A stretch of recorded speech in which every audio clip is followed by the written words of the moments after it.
कई दिनों से उत्तर प्रदेश प्रशासन के लिए जी का जंजाल बने माफिया और बाहुबली धनंजय ने अपने वकीलों के साथ प्रयागराज की एमपी एमएलए कोर्ट में सरेंडर कर दिया। जी हां, आपको बता दें कि इसके बाद धनंजय को 14 दिनों की न्यायिक अभिरक्षा में हिरासत में नैनी सेंट्रल जेल भेज दिया गया है। तो कौन है धनंजय, कैसे और क्या कुछ हुआ है अब तक, देखिए इस खास रिपोर्ट में।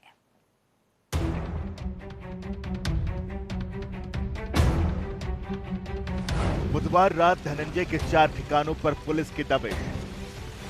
ठिकानों से पुलिस की हिरासत में 3 लोग। आखिरकार धनंजय सिंह ने एमपी एमएलए कोर्ट में किया सरेंडर। अपराध जगत का एक ऐसा बादशाह जिसने दर्जनों जुर्म तो किए, लेकिन अब तक कोई भी जुर्म साबित नहीं होने दिया। इतना ही नहीं, इस खलनायक पर 50,000 का इनाम होते हुए भी पुलिस और हाई सिक्योरिटी जवान रक्षा करते रहे। शायद इसी वजह से धनंजय ने अपराध की दुनिया से लेकर संसद तक अपना परचम लहरा दिया।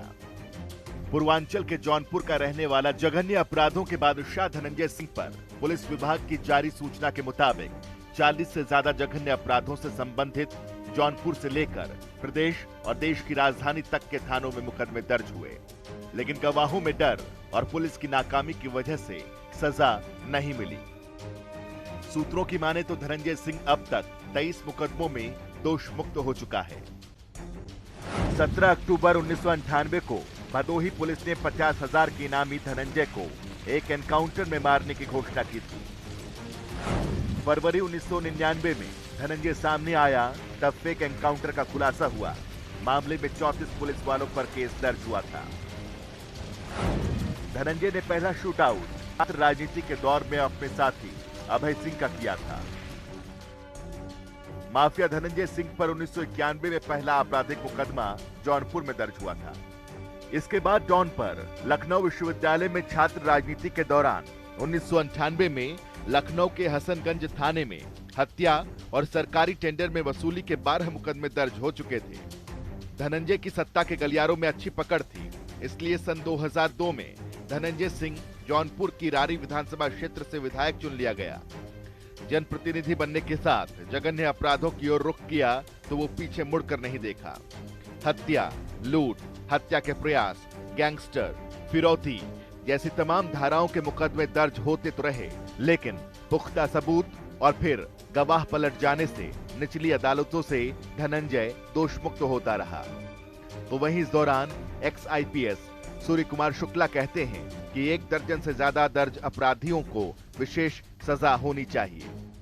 ताजा मामला लखनऊ के विभूति खंड थाना क्षेत्र के कठौता झील चौराहे के पास 6 जनवरी को पूर्व ब्लॉक प्रमुख अजीत सिंह की हत्या की साजिश के आरोप में कोर्ट ने गिरफ्तारी का आदेश दिया। 25,000 का अतिरिक्त इनाम घोषित हुआ। बुधवार को धनंजय के 4 ठिकानों पर पुलिस की दबिश जारी रही। ठिकानों से पुलिस ने अपनी हिरासत में 3 लोगों को लिया। इसके बाद धनंजय के पिता ने सीएम से गुहार तक लगाई, लेकिन लंबी दौड़भाग और दबिश के सिलसिले के चलते आखिरकार धनंजय ने प्रयागराज के वकीलों के साथ एमपी एमएलए कोर्ट में सरेंडर कर दिया। पूर्वांचल का माफिया डॉन धनंजय सिंह पर लखनऊ के विभूतिगंज थाना क्षेत्र में अजीत सिंह की हत्या का आरोप एक बार फिर से लगा है। अब देखना यह होगा पुलिस कितने सबूत इकट्ठा कर धनंजय सिंह को सजा दिला पाएगी या फिर पूर्व की हाथ धनंजय सिंह फिर से एक बार बच पाएगा। फिलहाल यह आने वाला वक्त तय करेगा। कैमरा पर्सन अमन के साथ अनूप सिंह, जनता टीवी, लखनऊ। तो हमारे साथ में अनूप जुड़ चुके हैं राजधानी लखनऊ से। अनूप, क्या कुछ अपडेट है आपके पास? 14 दिन की न्यायिक अभिरक्षा और नैनी सेंट्रल जेल इस समय घर है धनंजय का, जो जी का जंजाल बना हुआ था। देखिए पूजा, पूरे मामले की ओर बात करें तो धनंजय एक बार फिर से पुलिस को चकमा देते हुए और कानून का सहारा लेते हुए फिर एक बार अपने जो जाल में कामयाब हो गया। आपने देखा किस तरीके से 20 फरवरी को कोर्ट ने यह आदेश दिया था कि धनंजय सिंह को लखनऊ में पेश किया जाए कोर्ट में। एनबीडब्ल्यू जारी होने के बाद आपने देखा कितना समय बीत गया। उसके बाद फिर आपने देखा कि किस तरीके से धनंजय सिंह ने अपना बेल बाउंड करने वहां पर जौनपुर में कैंसिल कराया। कैंसिल करने के बाद में कोर्ट ने आदेश दिया कि धनंजय सिंह को अरेस्ट किया जाए, उनको हिरासत में लिया जाए।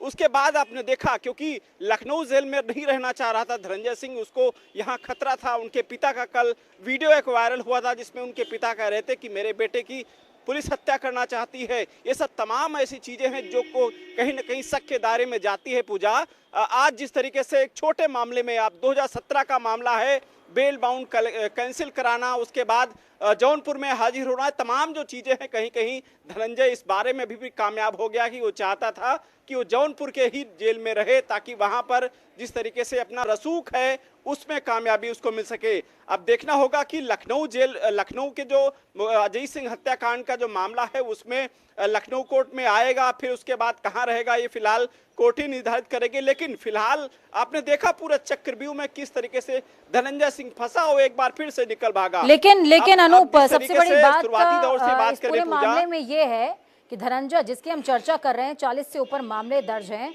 और इस तरीके के केसेस से निकल जाने में माहिर है, और कैसे शिकंजा कसती है इस बार योगी सरकार, ये देखने वाली बात होगी।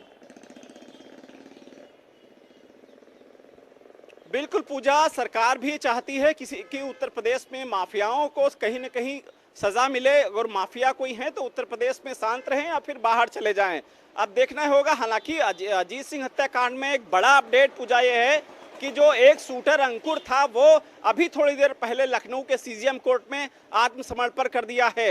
यानी वहां जिस तरीके से धनंजय सिंह ने वहां पर कोर्ट में हाजिर हुआ, उसके थोड़ी देर बाद लखनऊ के सीजीएम कोर्ट में अंकुर, उसका जो शूटर था अजीत सिंह हत्याकांड का, वो भी हाजिर हो चुका है। तो यानी कहीं न कहीं पहले से रणनीति थी, प्लानिंग थी। प्लानिंग के तहत ये दोनों ही जिस तरीके से, चाहे हाईकोर्ट में अरेस्ट स्टे की बात चल रही थी या फिर पहले हम लोगों ने भी इस पर चर्चा की थी, लेकिन उसके बावजूद किस तरीके से वहां पर बेल बाउंड कनेक्शन कैंसिल कराया गया। उसके बाद फिर लखनऊ में ये जो अंकुर शूटर था उसने आज हाजिर हुआ। ये तमाम जो चीजें हैं तो कहीं ना कहीं इसमें पुलिस की नाकामी पूजा है, क्योंकि लगातार पुलिस छापेमारी करती रही, लोकेशन लेती रही, लेकिन धनंजय सिंह को छू नहीं पाई। तो ऐसे में कहीं ना कहीं एक बार पुलिस फिर फेल हो चुकी है।